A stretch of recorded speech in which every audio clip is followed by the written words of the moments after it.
semuanya butuh duit. Tidak ada satupun dimensi hidup kita yang tidak berkaitan dengan duit. Dengan uang. Dalam hal apapun. Pendidikan kah? Politik apalagi? Bahkan agama pun butuh uang. Tidak ada yang tidak perlu uang. Dan terus kita bingung. Terus gimana ya caranya? Maka yo jangan malu-malu, diakui saja. Ya Pak, kita memang perlu uang. Tinggal mengelolanya, porsi dan proporsinya yang tepat. Mental kita di hadapan dia yang pas.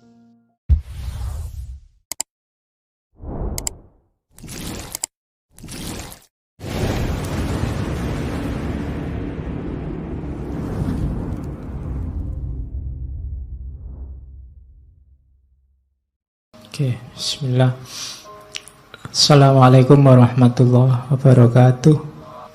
Bismillah, kita lanjutkan ngaji kita. Malam hari ini kita ganti sesi. Oke, selanjutnya. Baik, bismillah. Kita mulai ya. Saya awali dari quotes ini. Jadi menurut beliau, money is everywhere. Uang itu ada di mana-mana, diperlukan dalam semua hal. It affects all of us. Ia mempengaruhi kita semua. And confuses most of us. Dan membingungkan sebagian besar kita. Ini satu quotes, 3 frase yang masing-masing penting.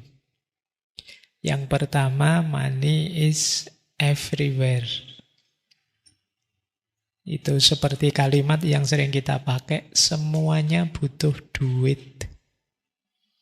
Tidak ada satupun dimensi hidup kita yang tidak berkaitan dengan duit.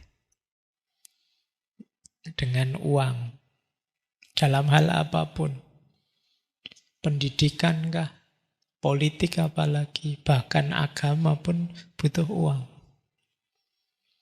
Ngaji, ya kalian butuh uang kan. Kalau tidak ada duit, tidak bisa beli bensin, tidak bisa berangkat ke sini. Ya meskipun teman-teman takmir bilangnya gratis, datang saja. Ya emangnya datang ke sininya terbang kan enggak. Saya enggak pakai bensin kan Pak, jalan kaki. Ya kan, kalau capek kan terus minggir beli minum, ya uang. Enggak ada yang tidak uang. Semua aspek hidup kita memerlukan uang. Itu money is everywhere. It affects all of us. Semua kita dipengaruhinya. Kita sadar atau tidak, kita dipengaruhi. Ya mungkin senyummu beda antara dompetnya sedang tebal atau sedang tipis. Gaya ngomongmu juga beda. Moodmu naik turun itu mungkin sebagian besar ya berkaitan dengan ini. Itu affect all of us namanya. And confuses most of us. Dan membingungkan kita semua. Kita bingung, kemarin belajar tasawuf, tidak boleh mikir dunia. Tapi kalau nggak dipikir, tidak punya duit, susah juga kita. Mau nyufi juga mungkin sekarang mahal. Jangan dikira, Pak saya mau nyepi Pak, menghindar dari keramaian. Oh, jangan dikira menghindar dari keramaian itu murah. Mungkin menghindar dari keramaian mau kemana? Ke gunung. Oh sekarang villa-villa mahal. Kamu mau kemana? Ya, mahal juga sekarang. Kok sekarang mau beli kitab saja sekarang mahal. Ngaji, apalagi. Saya online saja kok Pak. Yo, kuotanya juga mahal. Tidak ada yang tidak perlu uang. Dan terus kita bingung. Terus gimana ya caranya?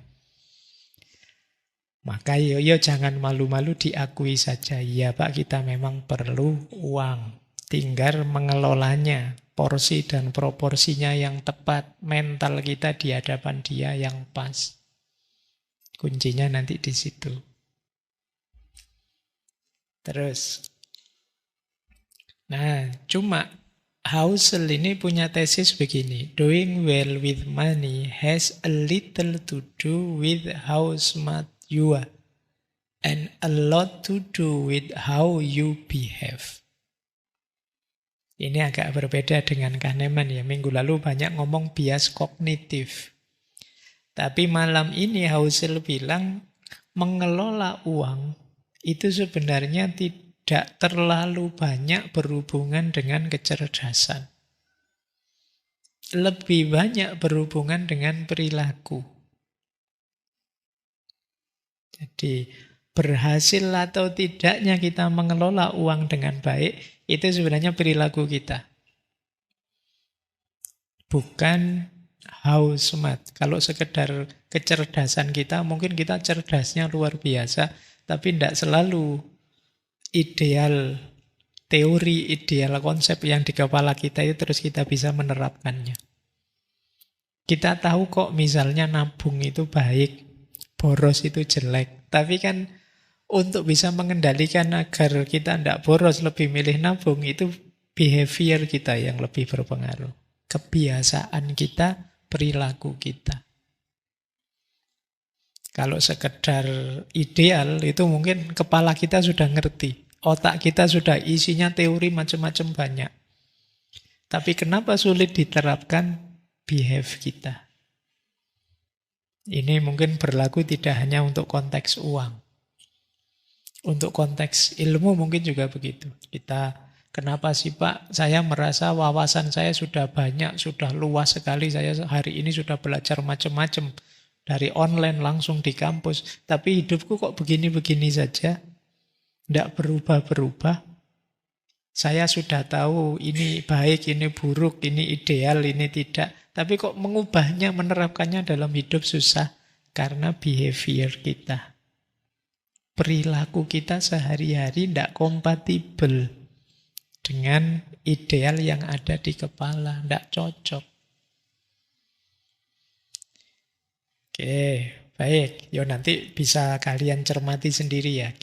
Keseharianku yang tidak cocok dengan idealku apa itu mesti ketemunya banyak. Maka malam hari ini Housel mengajarkan kita mengubah mindset, mengubah perilaku di hadapan money, di hadapan uang. Oke, kita lanjutkan. Ini konsep basicnya. Kata Housel, orang berpikir tentang uang, nilai uang di mata kita, cara ideal mengelola uang yang terbaik menurut setiap orang, itu kata Housel beda-beda. Karena memang orang berpikir tentang uang itu subjektif. Jadi menurut beliau, orang berpikir tentang uang itu sesuai pengalaman hidupnya masing-masing. Bukan berdasarkan teori atau berdasarkan fakta objektif apa. Pengalaman kita dengan uang itu membentuk sikap kita. Apakah kita jadi orang yang hemat, yang boros, konsumtif, atau pelit, dan lain sebagainya, itu sejarah. Orang yang misalnya tumbuhnya di era krisis ekonomi itu mungkin lebih cenderung takut, lebih cenderung hati-hati membelanjakan uang karena khawatir ada krisis lagi. Tapi orang yang hidupnya di era sejahtera, era ekonomi jaya, itu biasanya lebih berani belanja, berani konsumsi. Ini sikap mental. Maka kalian masing-masing coba dicek ya. Kondisi ekonomimu misalnya sejak kecil seperti apa. Seperti itulah terbentuk mindsetmu. Yang kalau saya dulu kecil di rumah itu, kalau makan telur, itu telur satu diiris jadi 4. Untuk berempat. Oh, mungkin beda dengan mungkin kalian dulu di rumah, alah telur Pak bisa sesuka-suka lah masak telur, makan telur. Setiap kali Indomie ya nambah telur sekian itu. Dari saya yang harus dipecah 4. Itu persepsi saya tentang telur, tentang makanan itu mungkin berbeda. Tentang uang juga begitu. Kalian mungkin kaget lihat temenmu sekali makan ratusan ribu padahal masih mahasiswa. Sementara kalian makan bakso 20.000 mengkerut ke anumu. Dah, mahal ya, bisa begitu. Jadi dari mana sejarah? Masing-masing orang beda. Jadi orang berpikir tentang uang itu subjektif. Maka menurut Husserl tidak ada cara yang benar, yang universal mengelola uang. Yang menurut kita masuk akal mungkin bagi orang lain tidak. Ini maksudnya nanti kita jangan suka menghakimi orang.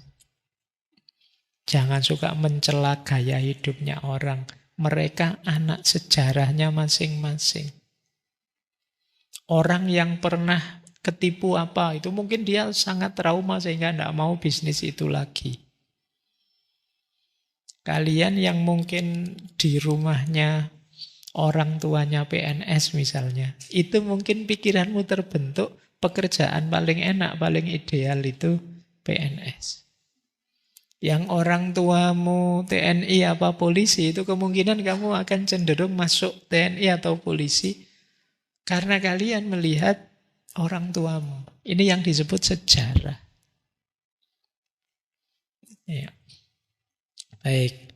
Jadi yang pertama, cara pandang kita terhadap uang, termasuk idealisme kita tentang kekayaan, itu sejarah yang membentuknya. Yang masing-masing kita beda-beda. Ya. Maka kalian yang punya mindset berbeda dengan temanmu dalam mengelola uang, tidak harus kemudian menganggap yang lain lebih jelek atau yang lain lebih bagus. Masing-masing punya sejarah. Jangan menghakimi cara orang lain mengelola uang. Mungkin saja itu karena pengalamannya atau mungkin juga karena trauma-traumanya. Jadi tidak semua keputusan keuangan itu dibentuk secara rasional. Makanya tadi akal itu perlu sedikit saja. Behave-nya yang banyak. Tapi ya tidak masalah kalian memahami gayanya temanmu. Tidak untuk dicela, tapi untuk meluaskan wawasan. Oh, memang ada orang yang gaya hidupnya begini, gaya hidupnya begitu. Tidak masalah. Ini tidak ada hubungannya dengan kaya miskin. Ada juga sih, ada orang kaya yang gayanya seperti miskin. Ada orang miskin yang gayanya seperti orang kaya. Itu juga pasti karena sejarah. Mungkin kalian selama ini tidak punya uang, terus direndahkan orang, dilecehkan orang. Akhirnya kalian, wah kalau kayak gini saya tidak punya harga diri. Sudahlah saya tak gaya seperti orang kaya. Biar dihargai orang. Ini sejarah. Atau yang kaya, gayanya kayak orang tidak punya. Mungkin dia capek. Tiap kemana-mana sama temennya disuruh traktir terus. Kok aku terus yang traktir? Ya kamu kan yang paling kaya. Oh, besok dia gayanya seperti tidak pegang uang. Yang kaya kan bapakku tidak ngasih apa-apa. Jadi dia gayanya seperti itu. Kenapa bisa begitu? Pengalaman. Jadi, yuk kita tidak menghakimi orang dengan cara mereka mengelola keuangan. Masing-masing punya strateginya sendiri, punya sejarahnya sendiri. Baik, kita lanjutkan sekarang.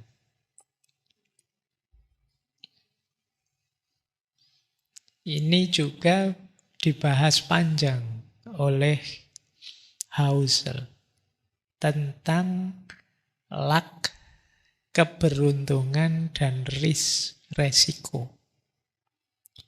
Jadi kalau bagian ini sebenarnya dia ingin menjelaskan pada kita mengelola keuangan itu ya tidak sepenuhnya bisa kita kontrol.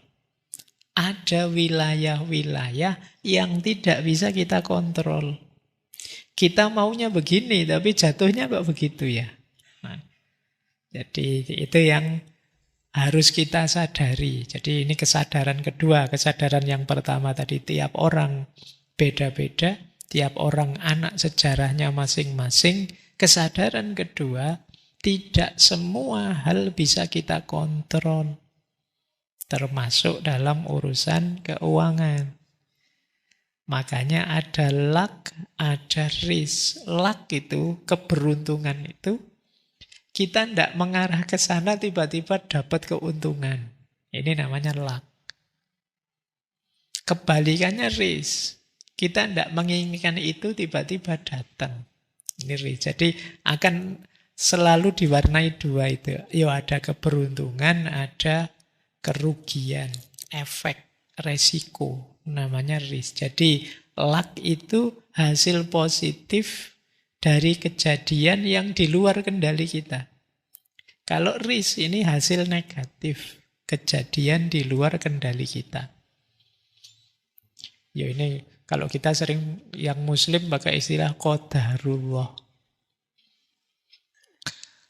Dompet saya ketinggalan, Pak. Pesimis saya ini tidak makan mesti. Qadarullah. Tiba-tiba ada temen nawari makan, ngejak makan. Lumayan. Ini luck namanya. Atau mungkin sebaliknya. Kita merasa bahwa uangnya cukup. Ternyata begitu tanya, harganya berapa itu? Ternyata melebihi jumlah yang di dompet. Itu resiko sudah. Tidak terbayangkan ternyata begitu. Atau rencananya makan sendiri di warung. Tiba-tiba kok temen yang tidak tahu diri tiba-tiba datang. Ikut makan dong. Tidak hanya 1, 3, 4, 5. Wah, itu risk namanya. Resiko. Kita tidak membayangkan. Ternyata datang. Kalau positif namanya luck. Kalau yang negatif namanya risk. Di antara luck, misalnya kata Hausel, kita lahir di keluarga kaya. Ini luck. Alhamdulillah lumayan punya bapak kaya. Kebalikannya mungkin kalian yang lahir di keluarga yang tidak kaya, yang miskin. Itu risk. Ya nasib ya. Gitu. Jadi ini kok keberuntungan dan resiko. Banyak orang kaya karena memang orang tuanya kaya. Ini mesti ada unsur luck-nya. Ya tentu saja dia untung orang tuanya kaya, fasilitasnya lengkap. Atau investasi. Investasi yang tidak diduga-duga tiba-tiba booming, naik. Atau tiba-tiba punya koneksi. Ternyata tidak tahu saya. Teman saya SMP dulu, sekarang dia jadi pejabat. Lumayan bisa KKN sekarang. Ini luck, tapi ya dosa. Untung gitu. Ditilang polisi kok tiba-tiba, loh kamu ya? Oh iya gitu ya. Saya kemarin ada ngalami begitu. Pak Faiz ya? Lumayan, enggak jadi. Karena kenal jadi enggak harus ada embel-embelnya. Itu namanya luck, keberuntungan. Kalau risk, resiko. Sudah ancang-ancang mau melakukan apa, investasi apa, pandemi. Sudah disiapkan semua, tinggal di launching, sakit. Sudah. Ini namanya risk. Hidup itu akan selalu ada itunya. Ya mungkin tidak bisa diprediksi, tidak bisa kita kendalikan, tapi ini juga menentukan kesuksesan. Maka kata Hausel, ingat-ingat ya, dalam kesuksesan kita kadang-kadang ada unsur luck-nya. Jangan sesombong itulah. Wong yo tidak sepenuhnya semuanya bisa kita kontrol. Orang lain melakukan hal yang sama toh juga tidak sukses. Kita yang sukses mungkin ada unsur luck-nya. Demikian juga sebaliknya. Kalau ada orang gagal atau kita gagal, Tidak harus kemudian kita sepenuhnya menyalahkan diri kita. Aku kok ndak pinter ya, aku kok bodoh banget ya, aku kok ndak harus. Kadang-kadang memang hidup ini ada unsur risknya, ada unsur resikonya. Kita sudah mati-matian merancang, ternyata hal tak terduga terjadi, resiko. Jadi tidak kemudian kita menyalahkan diri kita sepenuhnya. Misalnya kalian sudah belajar mati-matian, waktunya dapat nilai, dosennya sedang stres urusan apa, terus jadi kejam sekali ngasih nilainya. Nah, itu resiko, tidak apa-apalah. Yang kok nilainya jelek karena dosennya sedang bad mood misalnya. Nah, itu resiko. Kalian kan tidak bisa ngontrol. Nah, hidup itu penuh yang seperti ini. Kadang ada luck, kadang ada risk. Siaplah menghadapi dua-duanya. Tidak semua hal bisa kita kontrol, kita kendalikan. Maka kata Husserl, jangan menganggap semua hasil bagus itu karena kepintaran. Pinter banget ya orang ini bisa sukses, pinter banget ya orang ini bisa menghasilkan ini, menghasilkan itu. Mengapa? Banyak orang sukses itu karena keberuntungan. Yang itu bukan karena rancangannya dia, ya tiba-tiba saja situasinya pas. Ini tadi yang kalau kita yang ngalami itu, maka diingatkan jangan sombong.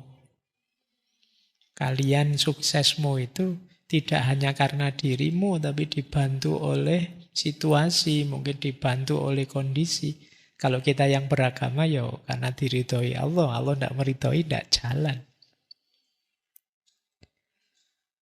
Kemudian juga jangan menganggap semua kegagalan itu karena kebodohan. Banyak orang gagal karena muncul resiko yang tidak bisa dia kontrol. Ini kita juga harus sadar itu. Jadi sampai di prinsip kedua ini kita diingatkan jangan gampang memvonis, jangan gampang ngejudge orang. Kamu kok bodoh banget toh ya? Kamu kok ndak pinter banget toh ya? Wong cuma gitu aja loh. Iya sih, tapi kan ada unsur risk yang tidak terduga. Secara rasional sih cuma gitu, tapi kan situasi tidak terduga itu tidak diprediksi, tiba-tiba muncul. Kalau di buku itu Husserl mencontohkan Bill Gates. Bill Gates ini yang kita kenal ya, kiprahnya di dunia perkomputeran.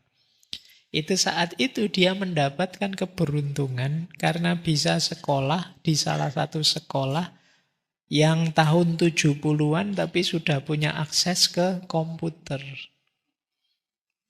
Ini menguntungkan Bill Gates sehingga kemudian dia bisa berkiprah di bidang itu. Hal yang sama terjadi dengan temannya. Kalau di situ disebut namanya Ken Evans. Temannya Bill Gates, podo-podo pinter sama-sama cerdasnya luar biasa. Tapi terus meninggal karena kecelakaan. Ya kan nasibnya beda.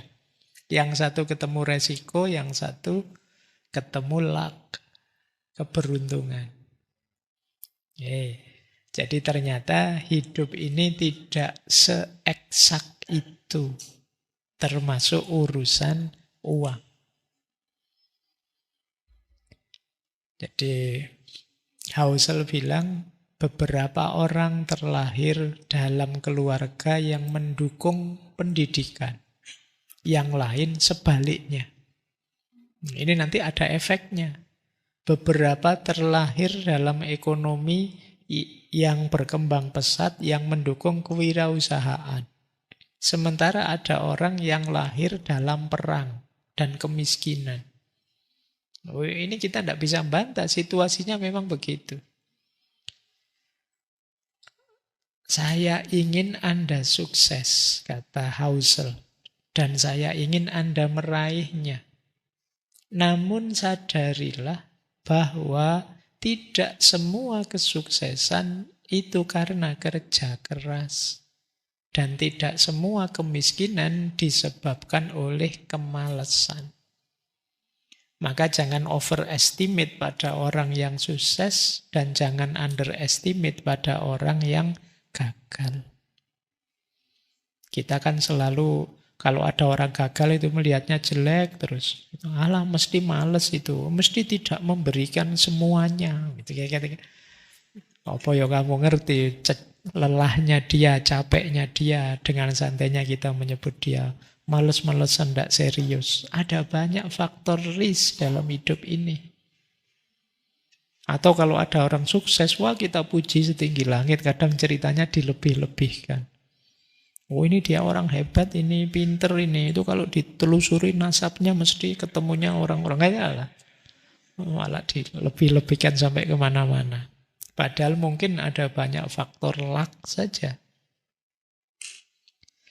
Oke ya, saya banyak diceritai orang yang kenal ngaji filsafat itu karena diuntungkan oleh pandemi. Jadi ngertinya pandemi, sebelumnya tidak ada orang kenal ngaji filsafat, tapi begitu pandemi terpaksa orang di rumah, daripada nganggur, terus ketemu ngaji filsafat terus kenal. Banyak yang begitu. Itu kan ini yang disebut faktor. Saya tidak bisa mengendalikan. Pandemi bukan ciptaan saya. Tapi diuntungkan oleh itu. Itu namanya faktor luck. Atau mungkin kan banyak yang bilang, Pak, saya kalau dengerin ngaji itu terus bisa tidur misalnya. Nah, saya diuntungkan dengan mentalnya orang hari ini yang suka overthinking jadi sulit tidur. Ngaji filsafat mengambil keuntungan dari situ. Itu namanya luck. Makanya kalau ada yang tanya, apa Pak rahasianya kok bisa sukses? Saya tidak pernah merancang untuk bisa sukses. Ya jalan-jalan sendiri ketemu keberuntungan ini, keberuntungan itu. Baik, jadi ini harus kita pertimbangkan juga. Jadi mengelola uang sebelum segalanya nanti kita merancang sampai detail, ayo diingat-ingat ya. Hidup ini tidak seeksak itu, tidak sepasti itu. Masih ada luck and risk. Ini kalau dibawa ke tasawuf lebih tajam lagi ini kan. Kita itu kuasanya hanya merancang. Yang menetapkan hasilnya, yang mengintervensi segala yang tidak mungkin jadi mungkin, atau yang seolah-olah sudah pasti jadi tidak mungkin, apa yang tidak bisa, yang Allah lakukan, yang Tuhan lakukan. Itu faktor luck and risk-nya lebih besar bagi kita yang beriman. Makanya jangan sembrono, jangan sombong. Ternyata hidup kita yang tidak sepasti itu. Baik, kita lanjutkan. Nah, selanjutnya Husserl juga membedakan antara rich and wealth. Rich itu kaya. Sebenarnya maknanya sama, cuma wealth itu orang sering menerjemahnya kekayaan. Kata Husserl, you can be wealthy and not rich. You can be rich and not wealthy. Ini kalau diterjemah letterlock engkau bisa kaya tapi sebenarnya tidak kaya. Bisa juga tidak kaya tapi sebenarnya kaya. Itu bulatnya. Tapi sebenarnya maksudnya beda. Kita sering menganggap sama. Rich itu kaya, itu kekayaan yang tampak, uang yang tampak. Kalau wealth itu uang yang tidak terlihat. Kalau uangnya saya simpen di tabungan itu wealth. Tapi begitu saya belikan HP itu rich. Ya. Sudah dalam wujud laptop Pak, itu rich. Tapi ini aset Pak saya simpen, siapa tahu nanti saya ada kebutuhan ya saya pakai. Itu wealth. Ini tidak sama. Kata Husserl, kekayaan yang sejati itu bukan yang kita pamerkan. Justru yang kita simpan. Jadi kekayaan itu yang aset yang belum kita belanjakan. Itulah kekayaan sejati.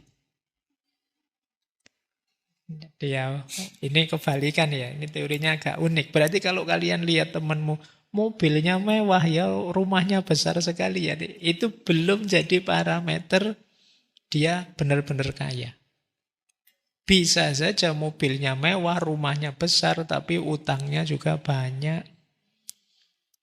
Tidak bisa jadi ukuran. Kayak bisa saja tiap hari gonta-ganti mobil, yo ternyata supir taksi misalnya. Itu kan Pak kelihatannya dari luarnya kan, kalau sekedar itu ya mirip seperti itu. Jadi orang sering menyamakan kekayaan itu dengan barang yang diperlihatkan. Mobil, rumah, jam tangan mewah.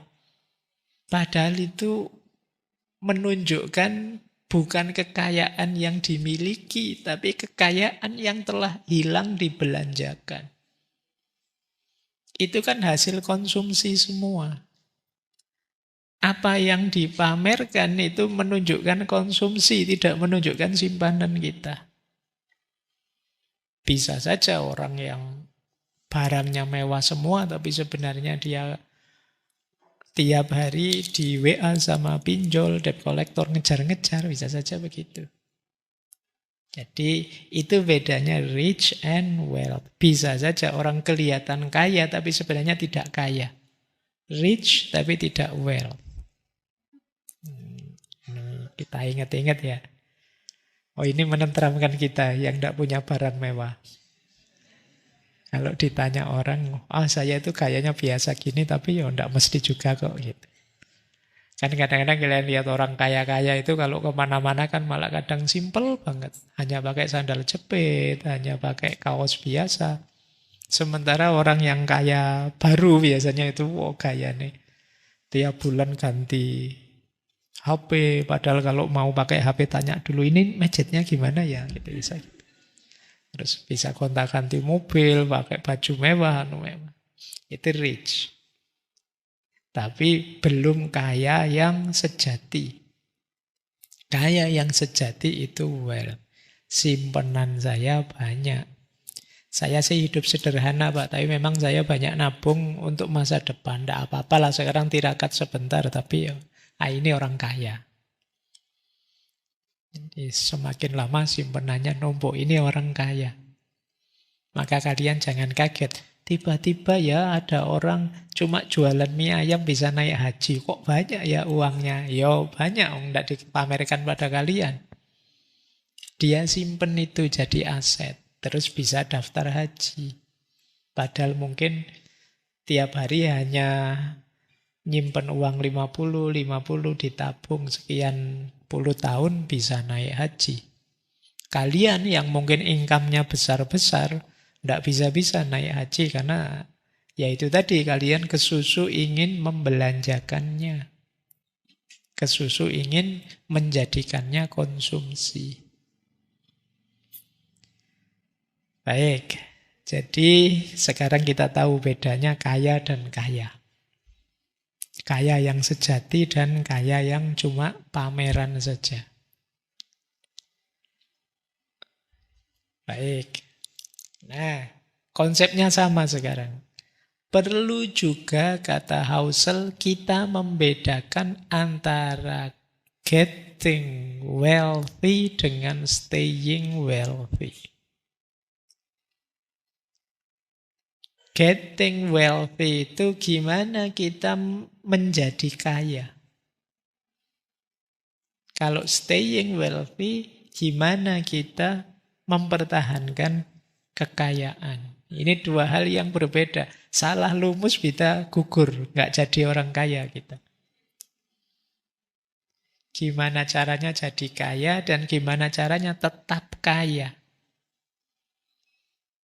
Kata Husserl, untuk jadi kaya ini awal tetap ya. Diperlukan semangat, kerja keras, berani spekulasi. Ini untuk jadi kaya. Tidak putus asa. Jatuh bangun lagi, itu getting wealthy. Mendirikan bisnis, beli saham, meminjam untuk usaha, ini getting wealthy namanya. Nanti mentalnya harus disesuaikan kalau sudah kaya dan ingin mempertahankan. Tidak bisa lagi pakai mental lama, bisa bahaya. Untuk staying wealthy, ini setelah punya aset, ya kita lebih banyak butuh perlindungan, manajemen resiko. Mungkin menyimpan dana sebagian untuk jaga-jaga asuransi. Tidak berani lagi terlalu banyak spekulasi, harus lebih hati-hati. Mentalnya beda. Ketika menuju kekayaan mungkin kita harus lebih berani. Spekulasi ini, nyoba itu. Tapi ketika mempertahankan ya harusnya tidak senekat itu. Kalau dianalogikan mungkin getting wealthy itu seperti orang naik ke puncak gunung. Harus mengerahkan tenaga, berani, semangatnya tinggi. Sementara staying wealthy itu sudah di atas gunung kita. Maka yang kita lakukan apa? Berusaha agar tidak kepleset. Tidak tergelincir. Butuh seimbang, fokus, waspada. Ini staying wealthy. Banyak orang yang bisa menjadi kaya, tetapi terus gagal untuk jadi tetap kaya. Kenapa begitu? Mentalnya tidak berubah seperti waktu getting. Terlalu berani spekulasi, terlalu berani mengambil resiko. Tidak tahu kapan harus berhenti, pokoknya ingin ekspansi terus. Salah satunya mesti terus gagal jatuh. Ini staying wealthy. Jadi yang satu getting wealthy, yang satu staying wealthy. Ini mentalitasnya berbeda, tidak boleh sama. Baik, ini kalian ingat-ingat ya, saya tahu tidak bisa sekarang menerapkannya. Mungkin besok-besok kalau kalian usaha, kalau kalian sedang berjuang, ada beda strategi ya antara proses menjadi kaya dan bertahan agar tetap kaya. Cuma kekayaan yang hakiki ya, bukan kekayaan yang sekedar untuk dipamerkan, yang rich tadi. Ini pentingnya dulu kita punya konsep hidup yang sederhana saja, yang minimalis saja. Biar apa? Biar kekayaan kita, kekayaannya sejati. Tidak sekedar kekayaan untuk dipamerkan. Sekarang kan banyak kita belanja hal-hal yang sebenarnya kita tidak butuh, hanya untuk pamer saja sih. Mungkin ada yang pegang HP lebih dari 3, kalau kemana-mana dijajar-jajar gitu. Kemudian ada yang ganti mobil tiap tahun, ganti laptop terus-terusan. Ini kemungkinan dia orang kaya tapi jenis rich, bukan yang wealthy.